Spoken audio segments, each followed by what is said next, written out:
세계 100대 영화 중에서 17위를 차지한 불의 전차라는 영화가 있습니다. 1981년도에 작품상을 비롯해서 아카데미상을 휩쓴 그런 영화인데요. 여기에 나오는 인물 중에 한 사람이 영국의 전설적인 육상 선수인 해럴드 에브라함스라는 그런 운동선수가 있습니다. 그는 당시 영국에서 가장 유명한 달리기 선수였어요. 근데 1924년에 런던 올림픽을 준비하면서 예선전에서 에릭 리델이라는 이 친구에게 지고 탈락합니다. 그래서 그는 아주 깊은 절망에 빠지는데 그 여자친구 시빌이라는 사람이 헤럴드 아브라함에게 이런 격려의 말을 해줍니다. 그가 화를 막 내는 거예요. 나는 이기려고 뛰는 거지. 질 바에야 내가 뛰지 않을 거라고. 나는 이제 육상을 포기할 거라고 그렇게 말합니다. 그때 시빌이 한 그 말이 아주 유명한 말이 되었는데요. 뛰지 않으면 이길 수 없다는 것입니다. 여러분, 이기는 것보다 더 중요한 것은 계속 뛰는 것입니다. 이와 아주 대조적으로 나오는 당시 이 헤럴드 아브라함스의 경쟁자였던 스코틀랜드 선교사인 이 에릭 리델이라는 사람은 예선에서 이겼지만 그 올림픽을 포기합니다. 왜냐하면 올림픽의 결승 경기가 주일날로 잡혔어요. 100m 출전 그 일정이 주일날로 잡히는 것을 보고 그는 올림픽을 포기하고 내가 하나님의 그 주일을 거룩하게 한 번도 지금까지 어겨본 적이 없는데 나는 주일날 뛰는 경기에 내가 나갈 수 없다. 그렇게 하는 것입니다. 그래서 동료 선수들이 격려하고 코치가 얘기하고 또 이 영국의 황태자까지 와서 그럴 수 없다고 당신 뛰어야 된다고 하면서 격려해서 그래서 평일날 열리는 400m 경기에 출전하게 됩니다. 그래서 우승을 거두게 되는 것입니다.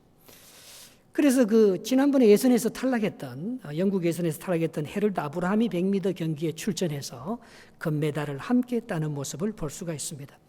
이들은 둘 다 달렸습니다. 이기기 위해서 달렸습니다. 그러나 목표는 달랐습니다. 하나는 자신이 상을 받기 위해서 달렸고 이 에릭 리델이라는 사람은 하나님의 영광의 상을 받기 위해서 달렸던 것입니다. 에릭은 자신의 명예보다도 하나님의 나라를 먼저 생각하는 그런 믿음의 사람이었던 것입니다. 여러분은 어떻습니까? 여러분 주일날 100m 경기가 있다고 해서 금메달을 포기할 사람이 정말 우리 가운데 있겠습니까? 여러분 자녀들이 말입니다. 주일날 무슨 일이 있어서 교회를 못 나온다 하면 어떻게 하든지 교회를 못 나오더라도 약식으로 예배를 드리더라도 혼자 예배 드리고 올림픽 금메달이 걸려있는 그 경기에 출전하지 않겠습니까? 예. 마태복음 6장 33절에 성경은 이렇게 말합니다. 그런 정도인은 먼저 그의 나라와 그의 의를 구하라. 그리하면 이 모든 것을 너희에게 더하여 주시리라 했습니다. 이 에릭 리델은 경기에서 이길 뿐만 아니고 인생의 경주에서 승리하게 된 것입니다. 여러분, 인생의 경주에서는 상을 얻는 것도 참 중요합니다. 그러나 그보다 더 큰 것은 사람을 얻는 것입니다. 오늘 바울은 말입니다. 사람을 얻기 위해서 얼마나 많은 경주를 하고 있는지 모릅니다. 오늘 보면 19절 한번 같이 읽어보겠습니다. 19절 말씀입니다. 시작. 내가 모든 사람에게서 자유로우나 스스로 모든 사람에게 종이 된 것은 더 많은 사람을 얻고자 함이라 했습니다. 여러분, 이것은 세상에서 메달을 따는 것보다 더 중요한 하나님 나라의 면류관을 얻는 길이라 했습니다. 사람은 누구나 상을 좋아합니다. 바울도 상을 얻기 위해서 달렸습니다. 오늘 본문에 계속 얻고자 합니다. 이게요. 영어 성경에는 이기고자 합니다. 윈윈으로 나와 있어요. 우리는 복권에 당첨되었다 하잖아요. 그러나 영어는 어떻게 말합니까? 내가 복권에서 이겼다고 말합니다. 윈 말입니다. 우리가 누구를 얻는다는 것은 이기는 것입니다. 이게 7번이나 계속 나오는 거예요. 바울은 이기기 위해서 달려갔습니다. 바울은 먼저 유대인들을 이기기 위해서, 유대인을 얻기 위해서 유대인같이 되었다고 말하고 있습니다. 20절 말씀 한번 보겠습니다. 20절, 유대인들에게는 내가 유대인과 같이 된 것은 유대인들을 얻고자 하며 율법 아래에 있는 자들에게는 내가 율법 아래에 있지 아니하나 율법 아래에 있는 자같이 된 것은 율법 아래에 있는 자들을 얻고자 함이라 했습니다. 또 21절에도 보면은 내가 율법 없는 자가 아니지만은 내가 율법 없는 자와 같이 된 것은 율법 없는 자를 얻고자 함이라 했습니다. 22절에도 보면은 내가 약한 자가 아니지만은 약한 자와 같이 된 것은 약한 자를 얻고자 하며 내가 여러 사람에게 여러 모양으로 된 것은 바로 그 사람들을 한 사람이라도 더 얻고자, 그 사람을 내가 이기고자 내가 그렇게 그 사람처럼 되어줬다고 말씀하고 있는 것입니다. 여러분, 바울의 목표는 자신은 무너져도 한 사람이라도 더 그리스도에게로 세우려고 구원하려고 하는 것이 바울의 목표였던 것입니다. 그런데 한 사람 구원하기가 얼마나 어렵습니까, 여러분? 한 사람의 마음을 얻기가 얼마나 어렵습니까? 한 사람을 얻으려고 하면요, 엄청난 희생을 지불해야 합니다. 사도 바울은 갈라디아 교회를 얻기 위해서, 한 성도를 얻기 위해서 갈라디아서 4장 19절에 보면은 해산의 수고를 한다고 고백하고 있는 것입니다. 나의 자녀들아, 너희 속에 그리스도의 형상을 이루기까지 다시 너희를 위하여 해산하는 수고를 하노라 했습니다. 여러분, 우리가 좋은 것을 준다고 해서 그 사람이 받습니까? 절대 받지 않습니다. 나에게 주는 그 사람을 신뢰하고 그 사람을 믿기 전까지는 그 사람이 주는 아무리 좋은 복음이라도 받아들이지가 않는 것입니다. 여러분, 어떻게 사람을 얻으려고 합니까? 오늘 바울은 사람을 얻기 위해서 자기가 종이 되었다는 것입니다. 자기의 자유를 다 포기해 버렸다는 것입니다. 19절 말씀을 다시 한번 읽어보겠습니다. 내가 모든 사람에게서 자유로우나 스스로 모든 사람에게 종이 된 것은 더 많은 사람을 얻고자 함이라 했습니다. 여러분, 상대방이 자유로울 수 있도록 내 자유를 포기하는 것, 그때 상대를 얻게 되는 것입니다.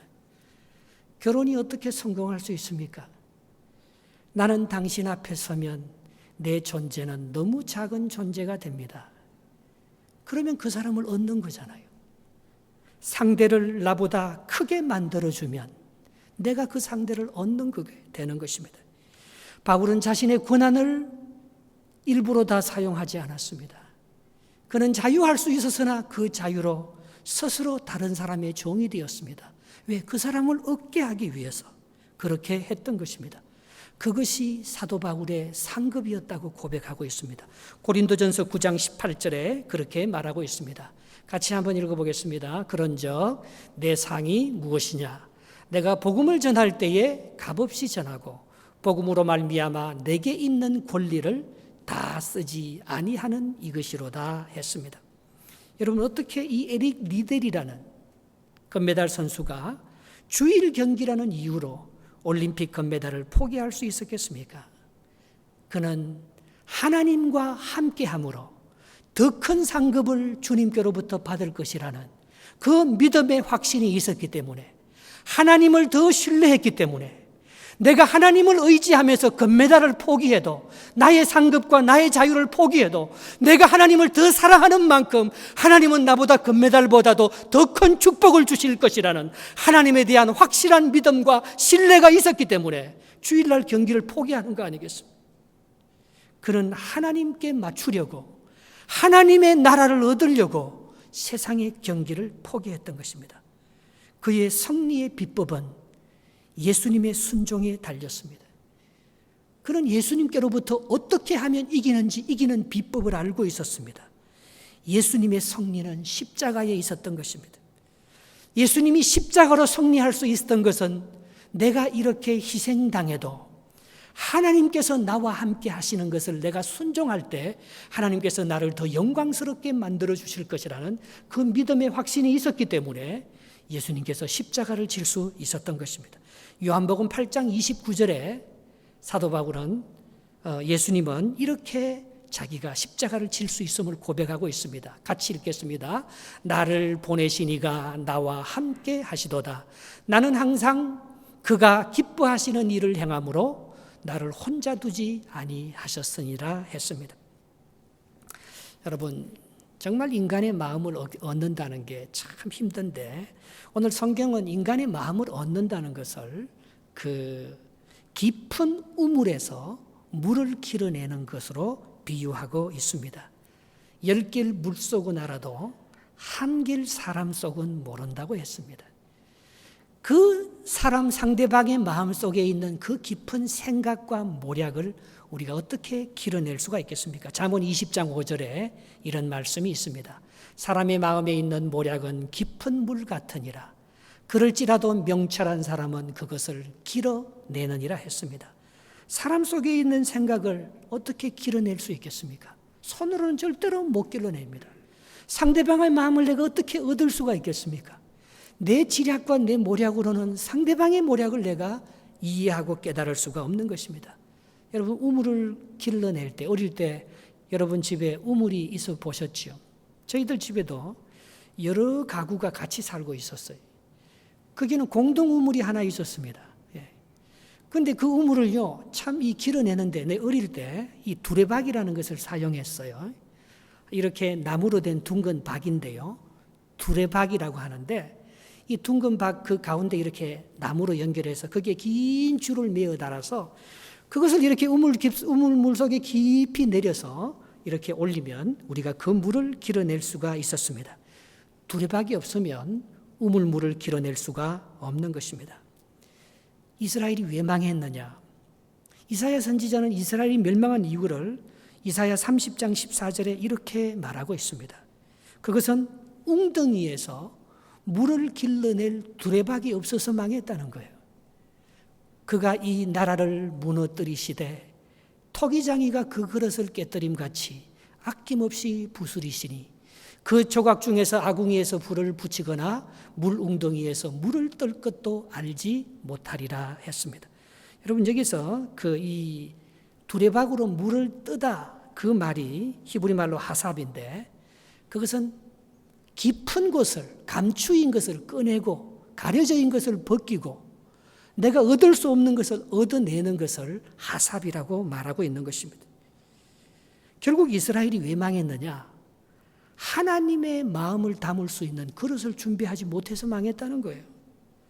하나님의 마음을 들을 성령의 음성, 성령의 두레박이라는 그 그릇을 준비하지 못했기 때문에, 하나님의 깊은 뜻을 그렇게 길어내지 못하기 때문에 이스라엘은 결국 망했다는 것입니다. 이는 하나님을 담을 만한 마음이 가난해지지 못했기 때문인 것입니다. 바울이 어떻게 그렇게 복음의 열매를 맺고 사람들의 마음을 얻을 수 있었겠습니까?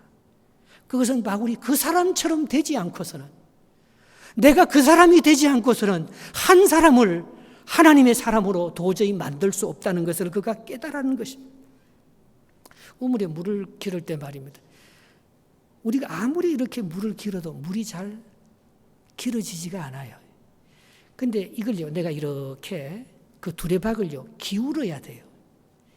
그래서 물이 두레박 속으로 들어갈 때에 물을 길어낼 수 있지 않습니까? 예. 우리의 마음이요, 내 마음을 꼿꼿하게 가지고 내가 아무리 옳고 발라도 내가 주장해 갖고는요, 절대 상대방의 마음을 얻을 수가 없습니다. 내 마음을 상대방의 마음으로 기울여야 되는 거예요. 그래서 자연스럽게 상대방의 마음이 내게 스며들 수 있도록, 그래야지 그 우물을 길어낼 수 있지 않겠습니까? 내가 무대가 되고 내가 관객이 되어주면은 상대방이 연주하기 시작합니다. 내가 그의 마당이 되고 내가 그의 보자기가 되어주면은 그 사람은 내 위에서 이제 자기의 생각을 펼치고 연기하기 시작하는 것입니다. 여러분, 인간의 마음은 예레미야 17장 9절에 보면 만물보다 거짓되고 심히 부패한 것이 인간의 마음이라 했어요. 그러니 누가 자기 마음을 열어보이겠습니까? 여러분, 누가 자기 마음을 다른 사람에게 그렇게 열어보일 수 있겠습니까? 나를 진정으로 이해하는 사람을 만나기 전까지는 우리는 절대 내 마음을 다른 사람에게 내놓지 않습니다. 그래서 인간의 위선과 거짓의 탈은요 벗겨지지가 않는 거예요. 그러나 그 사람이 나와 똑같다, 이것을 알 때까지 그 사람에게 내 마음을 내어줄 수가 없잖아요. 그것이 국률인 것입니다. 오늘 사도 바울이 내가 나의 자유를 포기한다는 것은 내 마음을 기울여서 나도 너처럼 부패하고 나도 너처럼 정말 얼마나 죄된 존재인 것인지 같이 느낄 수 있도록 그 사람처럼 낮아준다는 것입니다. 내가 조금만 신앙이 좋아도 말입니다. 내가 조금만 잘나서 말입니다. 내가 네보다 나아. 난 너보다 잘할 수 있어. 그러면 앞에서는 그 마음을 열어주는 것 같지만은 뒤에서는 절대 그 사람하고 얘기하지 않습니다. 그 사람에게 자기 속을 절대 내놓지 않는 것입니다. 다윗이 사울의 마음을 얻었어요. 사울이 얼마나 다윗을 죽이려고 했습니까? 사울은 점점 악신이 짚히고 사울의 마음은 더욱더 강팍해져 갔습니다. 그런데 다윗의 마음이 어떻습니까? 그 앞에서 정말 사울을 사랑하는 마음으로 자기의 마음을 기울여 사울과 같이 마음을 낮추어서 수금을 타고 비파를 연주합니다. 그때 사울의 마음이 다윗을 죽이고 싶은 그 악한 그 마음이 말입니다, 기울여져서 그가 성령의 두레박이 되는 거예요. 다윗과 같은 마음으로 하나가 되는 거예요. 이 두레라는 것은요 상부상조라는 뜻이에요. 한 바끝이라는 뜻이에요. 내 마음이 기울여져서 그 사람의 마음을 받아들일 수만 있다면은, 그래서 그 사람이 예수 그리스도를 발견하고 그 사람에게 있는 악신과 미움이 떠나가고 그 사람이 하나님의 사람으로 변할 수 있다면은 사도 바울이 내가 모든 것을 포기하겠다는 거예요. 내가 사실 더 많이 나는 유대인이고 나는 율법 없는 자가 아니고 율법이 있고 나는 약한 자가 아니고 나는 강하고 나는 누구보다도 모든 것을 가진 완벽한 사람이지만은 내가 그렇게 모든 사람에게 내 모든 것을 버리고 내 자유를 억제하고 그 사람을 위해서 내 모든 것을 맞추어 준 것은 바로 그 한 사람을 얻고자 함이라고 바울이 말씀하고 있는 것입니다. 여러분, 관계가 성공하는 것은 죄를 지은 사람이 벌을 받아서가 아닙니다. 죄가 없는 사람이 베푸는 긍휼 때문에 그 관계가 형성되는 것이죠. 다윗은 사울의 마음을 이렇게 해서 얻을 수가 있다는 것입니다. 성령님이 사울에게 긍휼이 가득한 마음을 주셨으므로 이것이 가능한 것입니다. 그러므로 남의 마음을 얻으려면 먼저 내 마음의 교만을 버려야 합니다. 우리 마음이 주님의 마음처럼 온유해질 때 원수까지도 우리와 하나가 될 것이라고 약속하고 있는 것입니다. 잠언 16장 7절에 그렇게 말씀하고 있습니다. 사람의 행위가 여호와를 기쁘시게 하면 그 사람의 원수라도 그로 더불어 화목하게 되느니라 했습니다. 이것은 내가 내 심장과 폐부를 다 뽑아내는 거예요. 쓸개도 간도 다 뽑아내는 거예요. 하나님 앞에 내 상한 심정을 다 내려놓는 거예요. 여러분, 가인은 이 작업을 하지 못했습니다. 그래서 하나님이 아벨 동생만 사랑한다고 시기하여 그를 쳐 죽여버렸던 것입니다. 야곱과 에서의 관계도 마찬가지였지 않습니까? 그러나 야곱은 천사와 씨름하면서 자신을 죽이고 하나님의 마음인 긍휼을 얻게 됩니다. 그래서 그 똑똑한 야곱이 말입니다. 그 잘난 야곱이 한 번도 누구와 싸워서 지본 적이 없는, 형의 팔꿈치를 잡고 형을 이기고 외삼촌을 이기고 모든 걸 이기고 모든 부여함을 누린 그 야곱이 말입니다. 그 야복 강가에서 정말 긍휼을 배우잖아요. 긍휼을. 하나님과 씨름해서 긍휼을 배우잖아요. 야곱이 성령의 두레박을 갖게 된 것입니다. 야곱이 하나님의 마음을 얻게 된 것이 이제 에서의 깊은 우물을, 그 모략을 길러낼 수 있는 그런 낮은 두레박, 기울어진 두레박이 될 수 있었던 것입니다. 그러므로 싸우기 위해 찾아온 형 에서가 야곱을 보자마자 야곱 안에 있는 긍휼이 보일 때 야곱에게 있는 혈기와 경쟁과 싸움이 다 없어지고 야곱이 하나님처럼 예수 그리스도처럼 온유하고 긍휼한 마음이 있을 때 이상하게 에서의 마음이 야곱의 마음과 하나가 되어서 야곱을 받아들이고 야곱과 화해를 맺는 그런 역사를 만들어 나가게 되는 것입니다. 여러분, 사람의 마음을 얻는 것도 어렵지만 더 중요한 작업이 있습니다.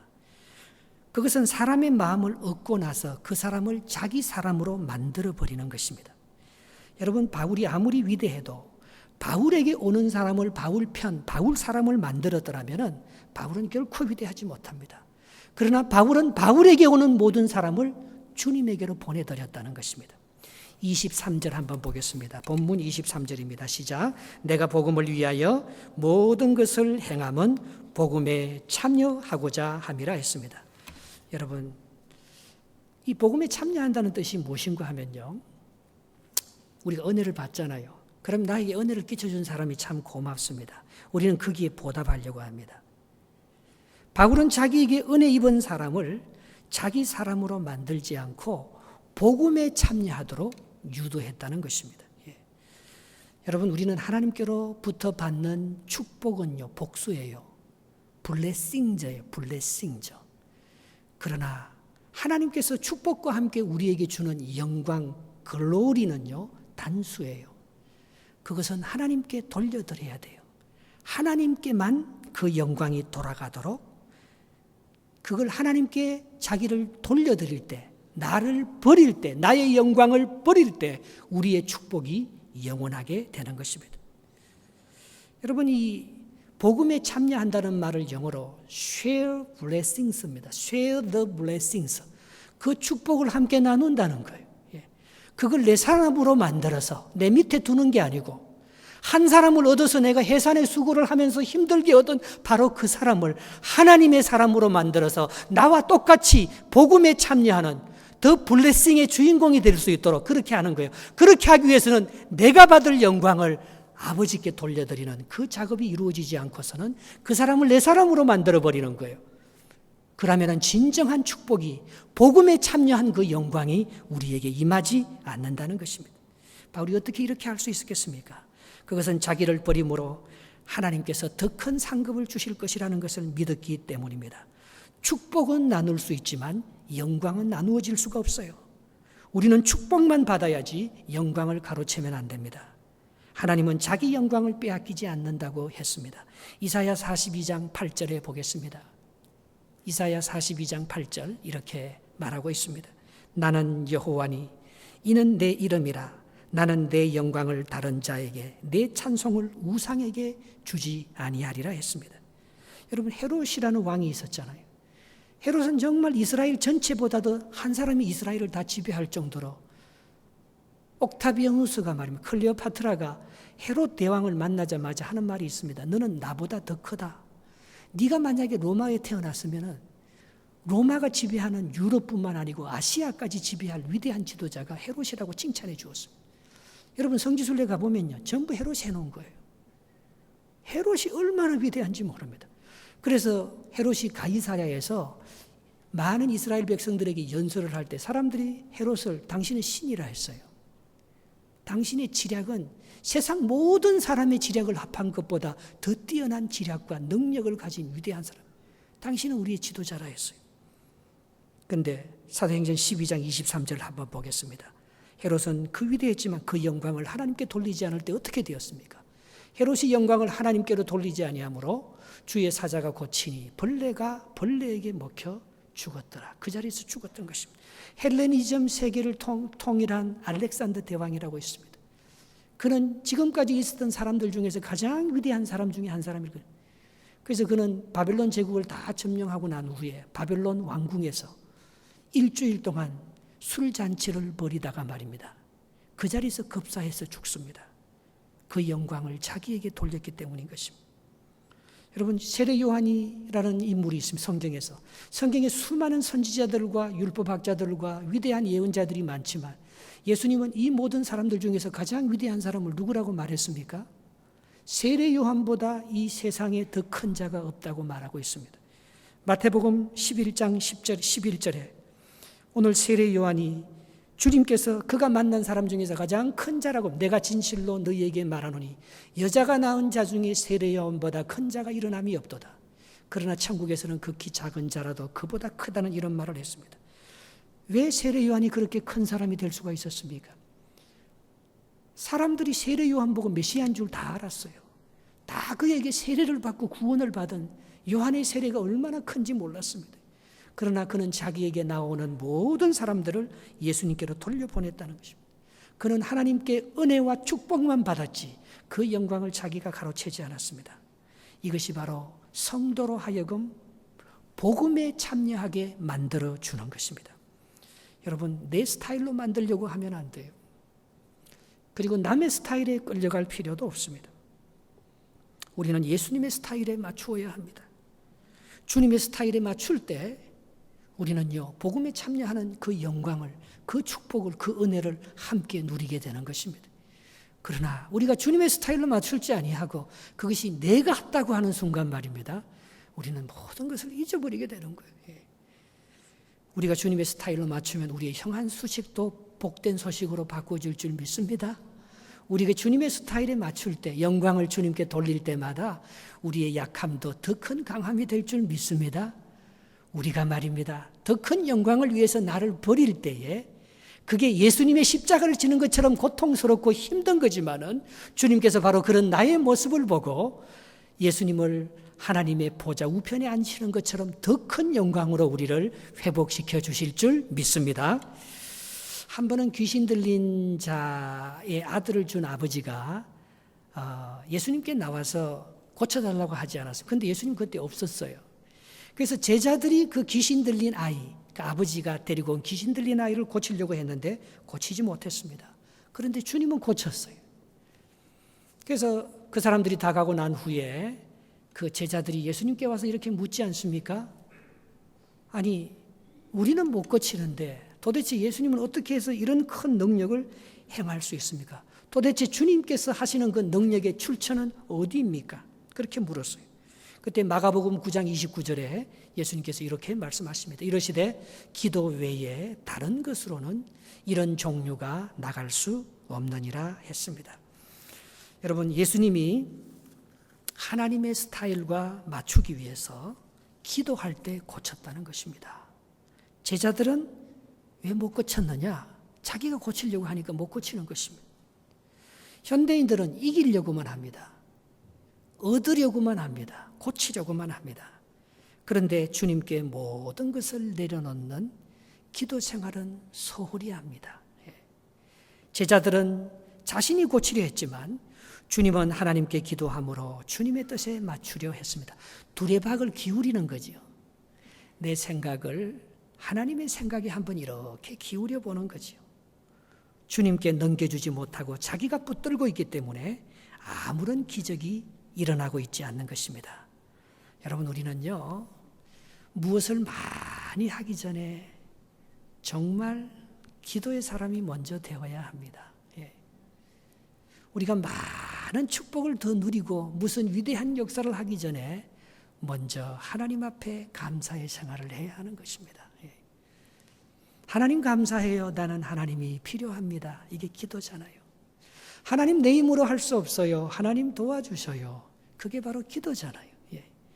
바로 그런 생활을 할 때 말입니다. 하나님께서 다 주셔요. 그러나 내가 고치려고 하고 내가 뭐 이루려고 하고 내가 뭐 역사를 창조하려고 그렇게 하다 보면요, 이상하게 힘만 들어가지 거기에서는 아무것도 이루어지는 게 없다는 것입니다. 지난주에 11월 3일이었잖아요. 뉴욕에서 가장 큰 행사가 있었습니다. 뉴욕 마라톤 대회. 이건 보스턴 마라톤 대회와 함께요, 세계 5대 마라톤 대회에 들어가는 가장 큰 대회인데 5만 명이 뛰더라고요. 그런데 80세 이상 뛴 사람이 18명이나 돼요. 이 사람도 70세부터 뛰어서 할머니, 86세 된 할머니가 이번에 뛰었잖아요. 조이 존슨이라는 할머니가 완주했습니다. 그녀는 42.195km를 이번에 25번째 완주하는 거예요. 70살부터 뛰었는데. 그런데 완주 후에 하루 만에 죽고 말았습니다. 그가 25km쯤 뛸 때 말입니다. 이게 디젤이 온 거예요. 어지러워서 뒤뚱뒤뚱 하다가 넘어졌는데 머리가 땅에 부딪혔어요. 그런데 그 길로 병원에 갔었어야 되는데 자기가 완주하겠다는 그 욕심 때문에 그가 목표를 갖고 완주하고 그 다음날 그 미국 MBC입니까? 방송에서 인터뷰까지 했어요. 그런데 호텔에 돌아와서 바로 죽은 거예요. 예. 여러분, 진정한 승리자가 되기 위해서는 포기해야 합니다. 절제해야 됩니다. 이기기를 다투는 자마다 모든 일을 절제한다고 했어요. 바울은 한 사람을 이기기 위해서, 바울은 율법 없는 사람을 이기기 위해서, 바울은 약한 자들을 이기기 위해서 자기가 그 사람처럼 기울어지고 두레박이 되고 낮아질 뿐만 아니고 계속해서 자기를 절제하고 포기해 나가고 지는 삶을 살았다는 것입니다. 25절 말씀 같이 한번 읽어보겠습니다. 이기기를 다투는 자마다 모든 일에 절제하나니 이는 썩을 승리자의 관을 얻고자 하되 우리는 썩지 아니할 것을 얻고자 하노라 했습니다. 우린 교회 학교에서 말입니다. 우리가 그런 행사를 많이 하잖아요. 이번에 착한 행동을 하면 카드를 한 장 주는 거예요. 예. 그리고 그 카드가 많이 쌓이면 큰 상을 주는, 그것을 교회 학교에서 하게 되었습니다. 아이들이 좋아서 그렇게 상을 받으려고 정말 좋은 행동을 하는데 그 원래 목적은 뭡니까? 아이들을 좋은 행동으로 선도하기 위해서 그것을 시도했던 것입니다. 그래서 아동부 선생님이 그 아이에게 재영이가 너무 착한 일을 해서 카드를 한 장 줬어요. 그런데 재영이가 이렇게 대답하는 거예요. No, thank you. I don't need one. 아닙니다. 나는 그 카드가 필요가 없습니다. I want to behave well. 나는 참 착하고 좋은 행동을 하기를 원합니다. But I don't need a reward for that. 그것을 위해서 카드가 필요하지는 않습니다. 상이 필요한 것은 아닙니다. 여러분, 얼마나 똑똑한 아이예요. 나는 옳은 행동 그 자체가 상이라는 거지요. 만약에 당신이 나에게 상을 주기 시작하면 나는 상을 받기 위해서 거짓으로 행동하기 시작할 거라는 것이지요. 여러분, 우리는요, 이미 너무 많은 상을 받았어요. 우리가 하나님 앞에서 이렇게 살아가는 그 자체가 큰 상이에요. 여러분, 우리 자녀들에게요, 참 많은 기대가 있잖아요. 이랬으면 좋겠다. 이번에 이렇게 했으면 좋겠다. 그러나 그것보다도요, 우리 자녀가 건강하게 믿음으로 커주는 것만 해도 그 자체가 제일 큰 상이잖아요. 예. 여러분, 우리 존재 자체가 하나님의 큰 상급인 줄 믿습니다. You are special. 당신은 특별한 존재입니다. 예. 제가 읽은 가장 많은 책 중에 하나가 막스 루카도의 책이에요. 이 사람 책은요, 우리 한국말로도 100권 이상 번역이 됐어요. 제가 가장 존경하는 영성 그리고 저술가 중에 한 사람인데요. 지난번에 나온 너는 특별한 아이야. 너는 특별하다. You are special. 그 책에 보면 말입니다. 우리가 하나님의 자녀된 그 존재 자체가 가장 큰 상인 줄 믿습니다. 예. 상에 집착하면 카드를 받기 위해서 위선적인 행정을 하게 될 것입니다. 그 사람은 상을 받고 무너지는 거예요. 그 다음에 27절 말씀 한번 보겠습니다. 27절 시작. 내가 내 몸을 쳐 복종하게 하면 내가 남에게 전파한 후에 자신이 도리어 버림을 당할까 두려워함이로라 했습니다. 사람이 주는 상에 연연하지 마시기 바랍니다. 진정한 승리자는 상에 달려있지 않고 내가 사는 그 삶 자체가 행복한 것입니다. 세상의 결과는요, 1등만 하면 상을 줍니다. 그래서 2등, 3등하고 완주한 자도 슬퍼지는 거예요. 지난주에 한국에서 수능이 있지 않았습니까? 수능 보니까 수능 만점이 400점이더라고요. 그런데 서울대학교 가는 사람은 4개만 틀려야 돼요. 296점이 서울대학이에요. 연세대 고려대는요, 그거보다 2개 더 틀려야 연세대 264점을 받아야지 연세대 고려대들 들어가더라고요. 이야, 이건 그러나 서울대 출신하고 연세대 고대 출신하고 또 나오면 길이 또 달라요. 그죠? 그 폼에 딱 틀어맞아서 얘들은 정말 천재야, 천재. 제가 한국에 없어서 다행이지 말입니다. 내가 한국에서 그 수능 시험에 내가 같이 경쟁하다. 나 같은 친구는요, 저 지방대학 출신 아니에요. 나는 어떻게 사람이 태어나서 4개만 틀려.